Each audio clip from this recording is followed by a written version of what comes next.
And I had that perfectionist side for a very long time. One day it just dawned on me that, hey, it's about having fun as well. And missing a few notes, that doesn't matter as long as there's energy and fun, because that's something that the audience also enjoys more than just standing there looking grumpy and hitting every note. That's what I did first. Hey, what's up, Vox and Hops heads? I'm Matt, the vocalist of Cryptopsy and the host of the Vox and Hops Metal Podcast, brought to you by Sound Talent Media and Evergreen Podcasts, where I sit down with fellow metal musicians to talk about their lives, music, and craft beer. Hoping to having a killer week so far. I most certainly have been. I hope that you are ready for the 4-year anniversary party for Vox and Hops. It's coming up on October 29th at Turbo House on St. Denis Street here in Montreal. It is going to be a blast. There will be a live Vox and Hops podcast recording between Pascal Germain Berardi, the professional classical vocalist, and Sébastien Croteau, the extreme vocal expert. Clean vocals versus extreme vocals. I can't wait to host this conversation. It is going to be amazing. But more than that, there's also a performance from one of my favorite Montreal-based bands, the Great Sabatini. It is going to be such a killer night at Turbo House, October 29th. Tickets are $10. If you show up in a costume, it will be $5 because it's close to Halloween. Why the hell not? Come party with me. Come enjoy life, metal, and craft beer in celebration of 4 years of Vox and Hops. Now, before we jump into today's episode, I'd just like to ask you to follow the Vox and Hops Metal Podcast on the podcast platform of your choice. But more than that, I would love for you to tell a friend about the podcast. If there's someone in your life that is a music producer, someone that produces records, you should absolutely tell them that the Vox and Hops Metal Podcast exists. You can tell them that there are over 360 episodes where I sit down with some of the world's best metal musicians. We talk all about life and music while sharing a craft beer. If you were to encourage one of your producer friends to become a brand new Vox and Hops head, that would be something that I would truly appreciate. Now, today on the podcast, I'm very stoked to be joined by Stefan Helleblad of Within Temptation. Get ready, everyone. This is Vox and Hops, episode number 369. I warn you, what you are about to hear is very disturbing indeed. Hey, what's up, everyone? Today, I'm joined by Stefan Helleblad from Within Temptation. Stefan, how are you feeling? Feeling great. Thank you. How are you feeling? I'm great. Saturday, Yeah. I was at a show last night here in Montreal, Rivers of Nile. There was actually 3 shows here in Montreal last night. You're coming here very soon on October 13th at Metropolis MTELUS. I'll still call it Metropolis for the rest of my life, but it is now called MTELUS, and I'm okay with that. Let's jump into the shittiest question that I'm going to ask you. From here on out, it's going to get way more fun, I swear, but we all got to start with this one. How did you cope with the glorious years, plural, of 2020, 2021, half of 2022, and most certainly, hopefully, none of 2023? How have you been coping through these wonderful times? How was I coping? Well, the thing is that, I guess it was the same for everyone. It went up and down. You felt at ease with things, like, oh, okay, I can manage. And then you got the feeling of complete despair. Like, when is this gonna end? What the hell is this gonna be forever? Am I, also, of course, started missing playing live a lot, definitely. But the plus side is that I got to spend a lot of time with my son, who was 2 years by then. Amazing. So that was good. And then, I spent time at my little studio and, building things in there and, rearranging and making it better. So that's what I did. And of course, play a lot of guitars and try to write some stuff. So very exciting. Very exciting. And it is very nice as musicians. We typically don't get summers off. So we're typically playing all the festivals. So the first summer off, 2020, was actually pretty sweet. I was actually pretty stoked about that.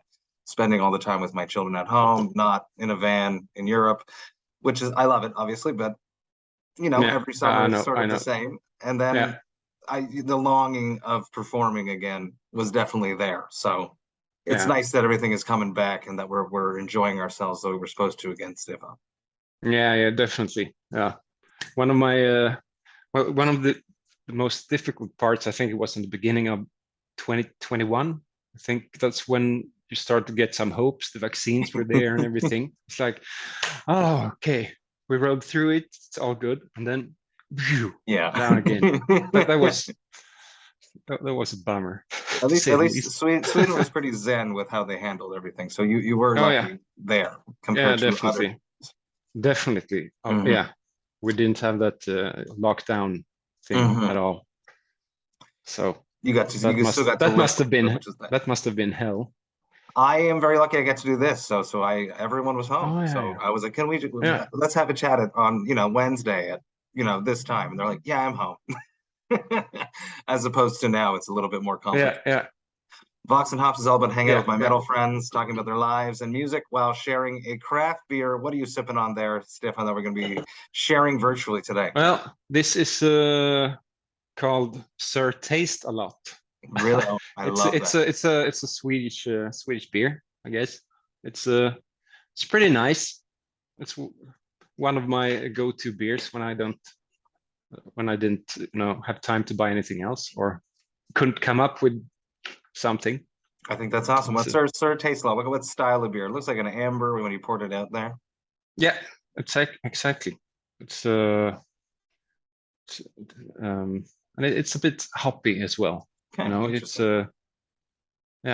it's pretty nice.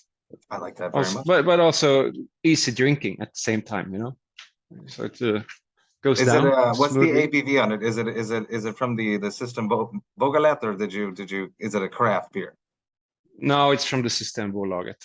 It's everything is from there in Sweden, unless you want to, unless it's below 3.5%, I think. Yeah, exactly. Then you get the folköl, the people's beer. Exactly. I don't know why it's called like that, but it is.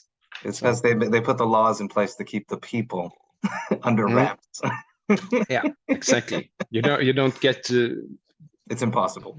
You don't get that drunk on the folköl. Just it's impossible.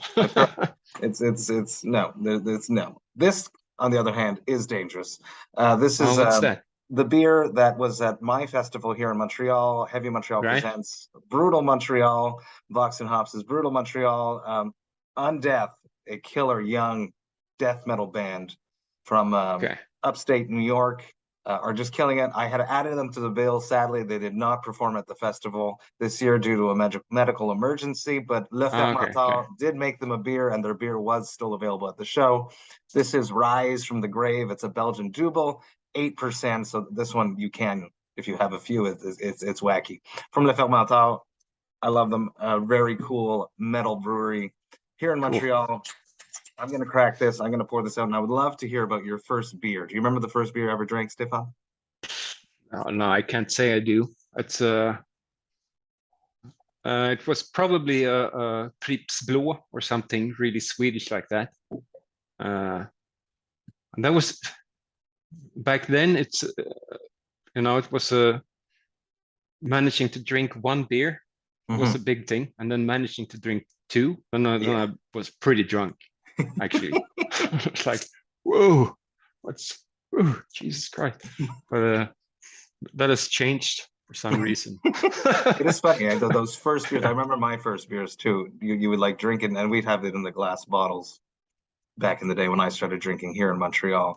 Just getting it down past that first label on the neck of the bottle was like such an accomplishment. And then by the time you'd finish it, it was always be disgustingly warm.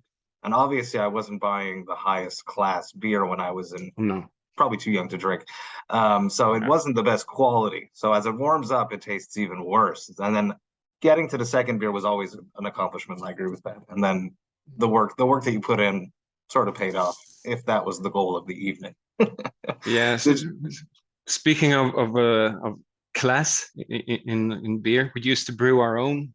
Not in a fancy way, but you could buy this little can, and then you added water and sugar to it, and then you just had it, in your wardrobe, brewing there for a week or something. And you could what is that smell, Stefan? Oh, it's nothing. And then it became strong, but tasted like crap. And also there was a little note in the booklet saying, warning, if you add 1.5 kilos of sugar to this, it becomes strong beer, which is illegal. Ooh, okay. So no, you definitely did not do that. Yeah. No. Would never. No. We follow the rules. Canadians and Swedes, we always follow the rules, of course. Yeah, it's the same, right? To following rules. Yeah. Cheers. Sweet caramel. Oh, nice. Lots of caramel, roasted malts going on. Sweet, but still delicately balanced. 8%. I need to try that. Rise from it doesn't actually exist. It's actually a rebrand of their it's called Rambo, the original beer, and they just put a new sticker on it for the show. That's a good name. Yes, they have all kinds of 80s reference names. Nice. I love them to death. They've very nice people, and they make killer brews. I know that Sweden has a killer craft beer scene. I've spoken to many Swedish musicians. Did you ever get into it? Is it something that happened to you, stepping away from that definitely not strong beer in your wardrobe to now? No, I can't say that I did that much. Just I noticed all of a sudden it started popping up everywhere. But you had all these little breweries everywhere, especially where I live now. In Stockholm, there was you started to see it a lot everywhere, which was a nice thing, because then you get to taste a lot of different stuff, and you have an excuse to go. I have to go try out some new beers at the. They have a way of doing that to us. This FOMO, the fear of missing out, because they do these limited runs, and then all of a sudden it's gone, but they're just switching like one ingredient or something. Yeah. Or the label. It's easier. They claim that they don't do that, because I have asked brewers that. Yeah. They claim that they don't. No, but, that's probably. They're constantly refining stuff, is what it is, and it's like you with mixing and doing production, because I know you do that as well. It's a constant evolution when they make a beer nowadays. They're never happy with it, and they always want to make it a little bit better. So even if they are just swapping out the labels, there are slight changes all the time, such as with the production, whether you're like got a new piece of gear or a new plug-in, constantly. Yeah, you just learned some, exactly, some new trick. Just noted something with whatever gear you're using. It's like, exactly. When I do this, it becomes better. Like, okay, good, which is nice. But then you shouldn't go back and listen to stuff that you did. I was definitely going to ask you that. My guitarist in Cryptopsy does all our production, Christian Donaldson, and he hates anything that's not the most recent work he does. Basically, he's extremely tough on himself. Are you like that as well? Well, actually, not that much, because I tend to already think that it's quite old. It's probably gonna sound really terrible. And when I listen to it, it's like you build up. It was better than I thought. So okay, good job, well done. Okay. I am. so you have to really lower, your expectations, and then what's up here? So that's an excellent tactic. I like that very much. Classic Vox and Hops. Classic Vox and Hops question. When you were growing up in your parents' or guardians' house, what music was playing when you were not in control of the radio? What music did your parents or guardians listen to? My dad listened to a lot of Swedish dansband, which is I don't know how to explain. It's pronounces dance band, which doesn't say anything. It's the music when you go out and like dance with your partner, like electronic dance music, or more like folk? No, it's like in Swedish. So a lot of Vikingarna and stuff like that. And then there was, of course, my mother played some ABBA, of course, and stuff like that. After. Yeah, but I have we spent a lot of time at my grandmother and my uncles. They were into 80s hard rock, so that's where I got that from early on. I think I got my first AC/DC album when I was 5, something like that. Amazing. So I was just I just dived straight into that. It was the best music and the best world to be in. What was it kid. about AC/DC that captured you so much? The vocals, the riffs, the vibe. Yeah, good question. Yeah, I guess everything. Of course, the riffs, but also the vibe, the feeling of listening to them when they play together, which gives you such a nice feeling still today. Absolutely, it's simplistic, but efficient, and undeniably it's just there. And they're still doing it, so I love that. It's there's a reason when things stick around that they're sticking around, right? Yeah, I love it. How about your first shows? Do you remember the first show that you went to go see, the first live music experience? Good question. I grew up on Gotland Island in Sweden. Really? Okay. So I didn't get to go to any shows because nobody goes. Because it was a big ordeal to travel to Stockholm and everything. So, what would be the first? I think it's probably was Portishead or something like that. No way, that's awesome. In '97. Oh, I'm jealous. I have like goosebumps. I'm not joking. Yeah, I wish I saw Portishead. I think it was sometime around that 97, 98. I'm not sure, but there it was. I liked them before I saw them. I was not a fan, but live music has that thing sometimes that sometimes it makes you really understand. Oh, yeah. So this is what this band is about. Yeah. Oh wow, this is really good. And that's the feeling I had. And it was this outside show, and it started raining, but just a little bit of driplets, and it was dark. It was the lights. Perfect settings for that show. So I guess that's the first, or one of the first. I love that, and I totally do understand that. But you get a different experience with a band's material if you see it live. And it happened to me last night at Rivers of Nile. They were playing their new album, The Work, in its entirety, and I'm friends with them, right? Because I toured with them, and I've been following them, and I listened to The Work, and I appreciated it, but I didn't love it. But now, after last night, I completely understand, and seeing everyone perform and understanding that these are not samples, they're actually playing these keys parts and the organ parts. Amazing. So I completely that. Yeah. Live music. Thank God it's back. What a special thing that we get to do. If only we can do that, give that gift to more people, which is something that we do sort of get to do. Do you remember your first time on stage? Oh yeah, definitely. That was a terrifying moment of my life. I think I was. Why is that? I was just too much. I think it was 15 probably. Well, I had probably done a few, like playing acoustic guitar on as a small child when all the parents are watching. Okay, was that something you enjoyed doing, or was it something that your parents made you do? No, there was everyone that went to the little music school had to show off their chops. Yes, I understand. so to speak. But the first, playing with an electric guitar, I was 15, and it was for school. We had every year the 7th and the 9th grade.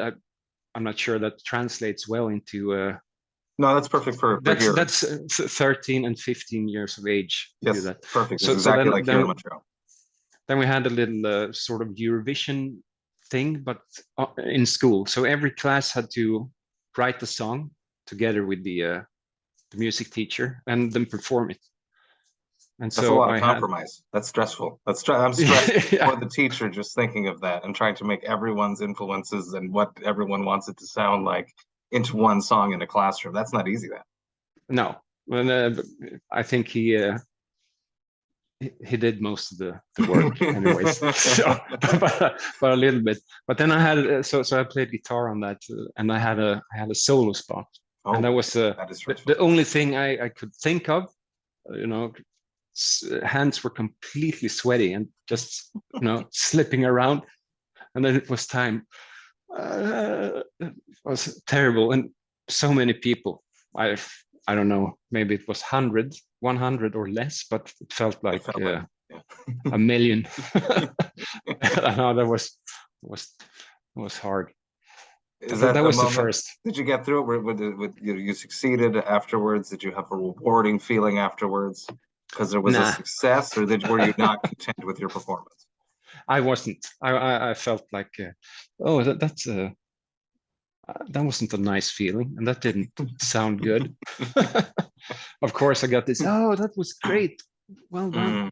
It's like, but I wanted every note to be spot on. Of course, as you want to. 15. Well, that's amazing though to have it at that.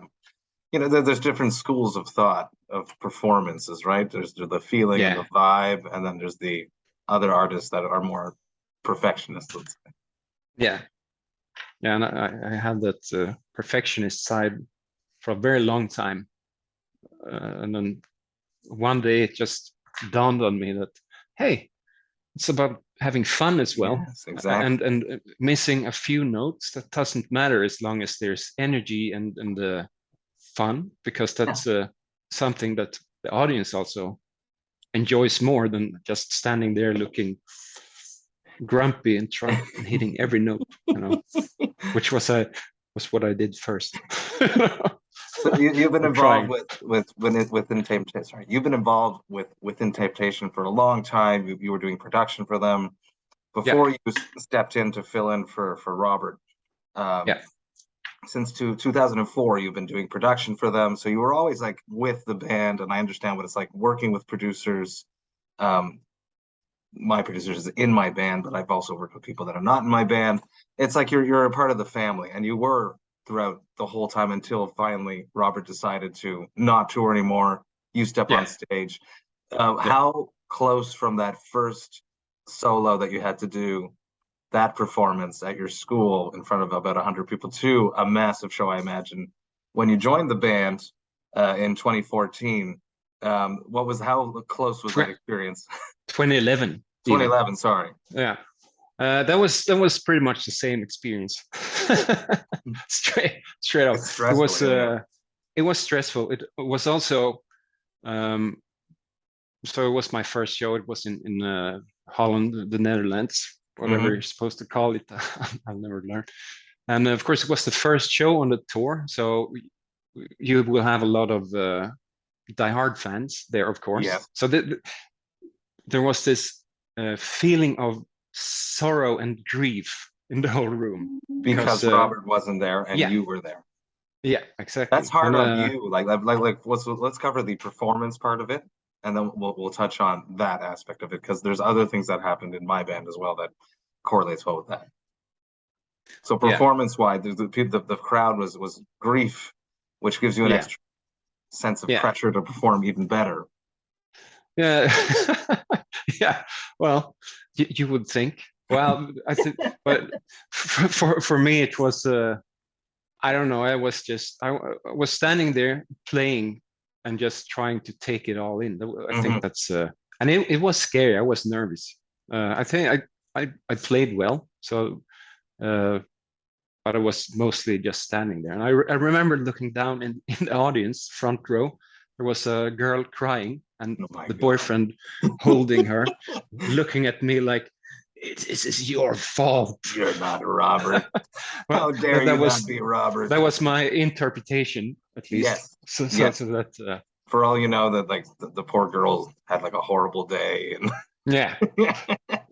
But she was artists, crying because it sounded so. Yeah, it sounded so good, so she couldn't help. There, I like that. I like that version better. That's not what happened. So that is a tough thing that you've done. Like, I replaced Lord Worm, who's a classic death metal vocalist for Cryptopsy. It was tough, but it was like not as like all of a sudden Robert wasn't there, and then you were there. So that must have been. Is there many times that fans come up to you and they're surprised surprised how good you are, because obviously you are good, and B, that oh, you're still here, where's Robert? Like that moment. Like obviously this doesn't happen anymore, but those first few years, let's say. Yeah, definitely. But I think I kind of gained approval, you know. Yeah, 1 gig at a time. Yeah. Yeah, a little like this, and then after a while, it's like, oh, all right, it's okay, you're in, it's good. We like you. But it works. It works, and you know, Robert still writes all the material. He's still a big part of the band. He just doesn't want to be out there, and that's amazing. And not many bands do that, and not many bands can have that balance and maturity to say, I love this material, I love doing it, but I can't be out there. No. And for you to step on stage and fill that void is awesome. Yeah. No, it's great. It's a lot of fun, of course. Yeah, and as you say, he does a lot of writing, and he's kind of the CEO of the band, so to speak. So and has visual ideas and you know, everything like that. So it's great, and then you get. He writes some songs, and then I get a call from Daniel, who is the producer, and it's like, I have a song here. Can you record guitars? Yeah. Okay, send it over, and then go through the rips. I find something, and I send it to Rude, and then record it. I record it here. He records it at home, of course, and he sends it to me. I send it back, and then that's how it goes. It's a That's how Don't Pray interesting For Me. route. Yeah. That's how the most recent release, an EP, just came out via Spine Farm in July. That's how that came to be. That method of writing. Yeah. For example, I think most of the recent stuff years back, it's been like that. It's awesome. It's not something that happens very often. So when I was doing all my reading before this, I was like, oh, we definitely have to cover that. So thank you for being open about it. And I'm sure people have talked to you about it before, but with my Lord Worm experience, I definitely want to ask you about that. Something very cool is happening very soon. And as this comes out, you will be doing it. Is you're going on tour with a very small little band that nobody knows called Iron Maiden. No one heard of it. Go back to, you know, when you're 5, no, probably not 5 years old, doesn't make sense, but your 15-year-old self at that show and whisper into your ear, don't give up, keep doing this. One day you're gonna be on tour with Iron Maiden. You'd be like, fuck off, you know, don't do it. Yeah, that's the thing is that I was playing a lot of Maiden at that period. There's an album there. Exactly. But Live After Death was the one. Every night when I came home from school or every afternoon, I would play the Live After Death album. I'd have it panned to the left, so I only had Dave Murray's, and I would play Adrian Smith's parts, and I would be there on stage every night. I was just a dream, you know. And now we tour with them, so that's it's pretty fucking cool. Yeah. that's fun. First show, you're gonna have to just sit there and just take it in. One of those moments of just take it. We did 3 shows with them this summer, so there was a lot of taking in. Unbelievable. I still have more to do. I love that. You are coming through Montreal without Maiden, sadly, on October 13th. Extensive Enterprise is putting on that show. Massive shout out to VOX&HOPS alumni, Dave Boucher, that runs that company. I love him to death. Talk to me about Montreal. What is your experience with Montreal? I love it, obviously. I'm from here. But what is your experience with Montreal like? Montreal, well, it's kind of cold. It's like here, so it feels like home. Yes. So that's step one. That makes me like it, and it has this pretty relaxed vibe. I have to say, and a lot of friendly people wherever you go, into bars or whatever.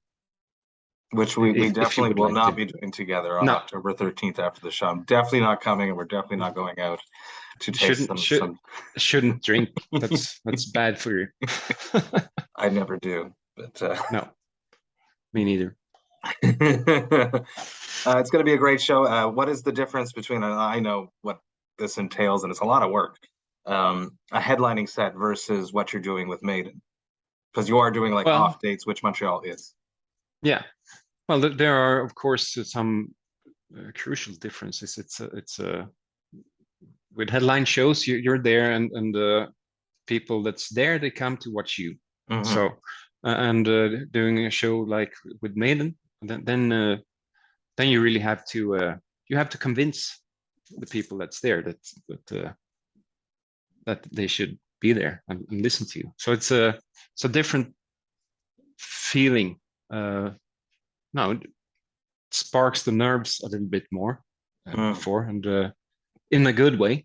It's almost like you have to build a different relationship with the crowd when you're trying to win a crowd over. Yeah, exactly. Playing to your family. Yeah, exactly. And of course, it's shorter sets and with less of the bells and whistles, so to speak, around. Yeah.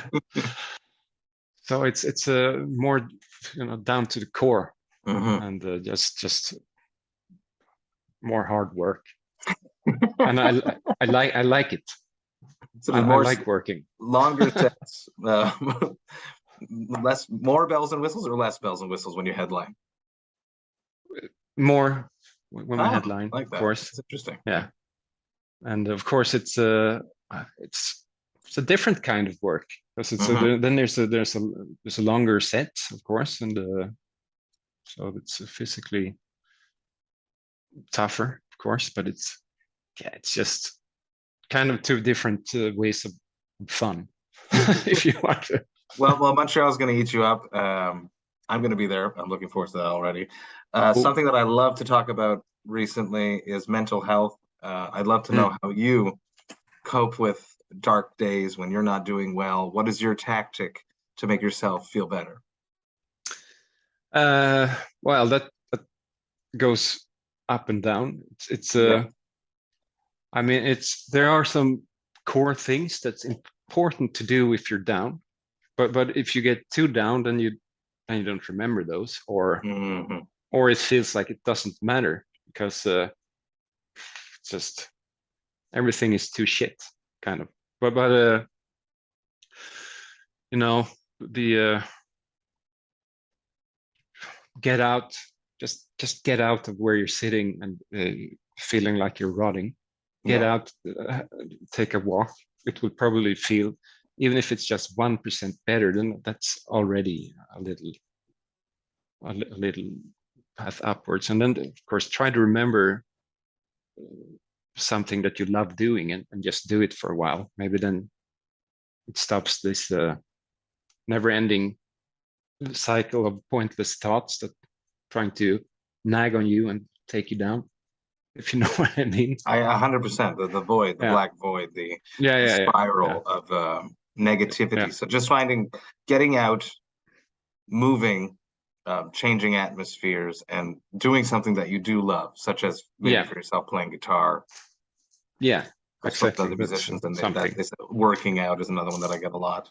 When you're on tour and one of your bandmates, let's say, is not having a good day, what do you do to make them feel better? Well, try to talk with him, and acknowledge, how are you doing? Are you okay? You seem a bit down. We can always tell when they're not in a good mood. Yeah, of course. And then ask if you want to talk about it, and if not, then okay, leave it. But show that I'm open here. I will listen if you want to, and then let's go. Let's get out of here. Take a walk. Same there. Now just do something, together, or at least just talk. I think that's important. Just listen. Exactly. Sometimes it's just having a physical presence there. Yeah. And it's funny how being on tour, we're surrounded by people, but we're also somewhat isolated at the same time. Yeah. Yeah. It's very interesting because Yeah. we have very little private space, Yeah. but yet we're completely alone at the same time. Yeah. Sometimes it's Yeah. very weird. Yeah. Yeah. It is extremely weird, and It's a that's strange also a thing thing that we that get to just do. goes back and forth. You know? All of a sudden, you feel completely alone, and then there's people all over Everywhere. the bus, and then next moment it's like you're one big family, and Yes. you have never been less alone. So yeah, it's just like life in general. It's like this. Everything is waves. Yeah. This is what the producer sees. He sees waves. I like it. The collabs. I love collabs. I made this one. I like beer collabs. I like coffee collabs. I've made tea collabs. I love seeing my logo on stuff. Now, I tried to understand what this is, and I would love some explanation of what the Purge of the Dungeon of Iron Maiden, Legacy of the Beast collab that you guys did. Is that a video game? I don't quite understand what it is. To tell you the truth, I'm not. I don't know that much about it either. It looks but cool. It's, I don't know what it is. It is. It's a character based on the woman from the Purge that is in the video game. Iron Maiden has in their video game, so it's in there. Has a video game, and now one of your characters is in the game. Exactly. Yeah. Now I'm understanding. So that's cool. I didn't play the Iron Maiden video game. I saw a lot of commercials for it popping up on my Instagram. That's amazing. See, I didn't know they had a video game. That's amazing. Oh, yeah. So that's what that is. It's I don't know if you can go fight her or I hope so. I have no idea. I guess so. I think that's cool. But if you could do a collab for yourself, something perfect for you, what would that be? You know, I don't know, has Jackson made you a signature model yet? Is that something that interests you? Or would you rather something more for the studio or something just for yourself personally? That's a broad question. That's too much to choose from. I can't come up with one thing. Of course, guitar is always nice. Of course, yeah, you know, get to completely spec your own guitar. That would be great, of course. Also, maybe get to do that with a whiskey sort. That would be great. So just completely fine tune how you want it to be. That would be sick. That would be nice. I'm gonna go with that one. I like that. Yeah. With any distilleries out there listening, Stefan is ready for a whiskey. Has Within Temptation ever made a beer? No, not that I can remember. My memory is short, but usually with beer, it's maybe you drank it. Precise. Interesting. If you could make one for Within Temptation, what style would it be? What would you call it? I think personally, I would like to have pretty much into Belgian types Trappist beers, stuff like that. Wait, my phone has.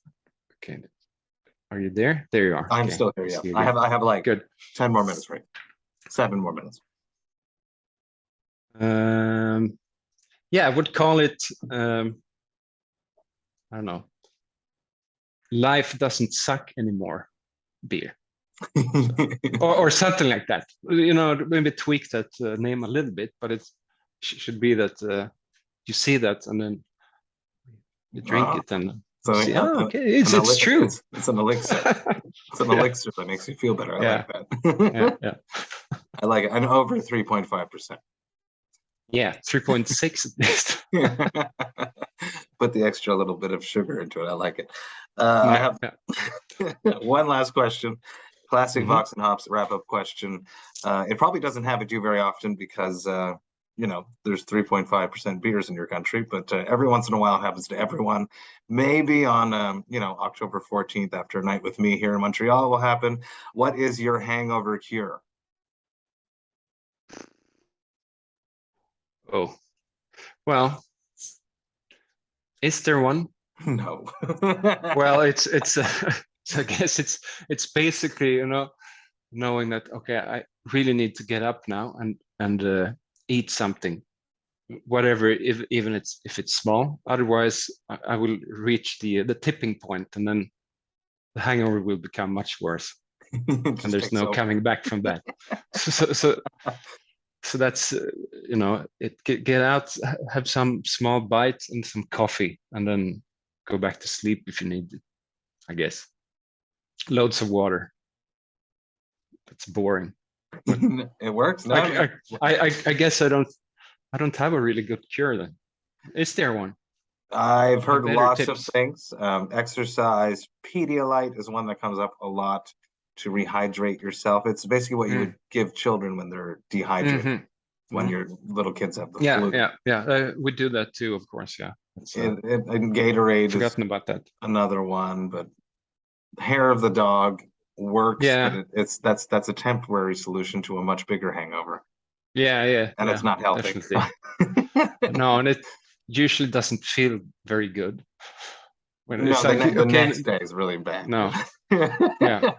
Stefan, thank you so much for hanging out with me, talking about your life, music, sharing a craft beer. I really, really had a blast. I can't wait. October 13th at M. Tallis here in Montreal. Come hang out with Temptation. Myself, I'll be there. Yeah. It's going to be a blast. Massive cheers to you. I hope you had fun. Cheers. I had a lot of fun, and I look forward to seeing you there. Absolutely. It's going to be great. And we'll have one more. Hey, thank you all so much for listening right today. You know that I love and appreciate that. Man, this was an awesome conversation. I am so stoked that Dave Boucher of Extensive Enterprise, the VOX&HOPS alumni, and the all-around amazing human being contacted me to set up this conversation with Stefan. I had such a great chat. Massive cheers to Dave. Even more massive cheers to Stefan. I can't wait to come hang out with you on October 13th at M. Tallis here in Montreal. It's going to be a blast. You guys should join me if you can. Come party with me. It's going to be a killer night. Now, if you enjoyed this VOX&HOPS episode, you should sign up to the VOX&HOPS Metal Podcast mailing list. You can do that on my website, voxandhops.com. That's VOXANDHOPS.com. And when you do that, you shall receive one email a month that contains all of the details of everything that's been happening in the world of the VOX&HOPS Metal Podcast. You'll get to see which episodes I've dropped recently. You'll get to see which episodes I have coming up. You'll get to see which albums the VOX&HOPS album review crew have reviewed recently. And you'll hear about any projects that I have in the works before I announce them to the public. You also get to see which albums Jerry Monk, the metal architect himself, has added to the Brutal Awakenings playlist. There is a lot going on in the world of the VOX&HOPS Metal Podcast, and I'd hate for you to miss a single thing, so please sign up to the mailing list. The VOX&HOPS Metal Podcast is brought to you by Sound Talent Media and Evergreen Podcasts. I hope you have a killer weekend. I'll be back next week with one Heavy Montreal Presents VOX&HOPS episode on Tuesday, but until then, remember to enjoy life, metal, and craft beer. Cheers, VOX&HOPS heads.